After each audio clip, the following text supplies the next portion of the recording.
সিলেটের নতুন জেলা প্রশাসক হিসেবে আনুষ্ঠানিকভাবে দায়িত্ব গ্রহণ করেছেন মোহাম্মদ সারোয়ার আলম। বৃহস্পতিবার ২১ অগস্ট সকাল 10:30টায় জেলা প্রশাসক কার্যালয়ে এসে দায়িত্ব গ্রহণ করেন তিনি। এ সময় তাকে ফুল দিয়ে বরণ করেন জেলা প্রশাসনের কর্মকর্তারা। এ সময় সিলেটের বিভাগীয় কমিশনার খান মোহাম্মদ রেজা উন নবী সহ প্রশাসনের ঊর্ধ্বতন কর্মকর্তারা উপস্থিত ছিলেন। পরে তিনি পাবলিক প্রকিউরমেন্ট বিধিমালা বিষয়ে কর্মশালায় সভাপতিত্ব করেন।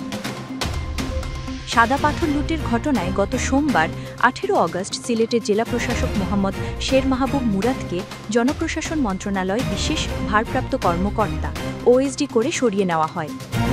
তার স্থলে নতুন জেলা প্রশাসক হিসেবে নিয়োগ দেওয়া হয় দেশব্যাপী ভেজাল ও দুর্নীতির বিরুদ্ধে আলোচিত ম্যাজিস্ট্রেট সারোয়ার আলমকে। তিনি প্রবাসী কল্যাণ ও বৈদেশিক কর্মসংস্থান মন্ত্রণালয় সংযুক্ত উপসচিব ছিলেন।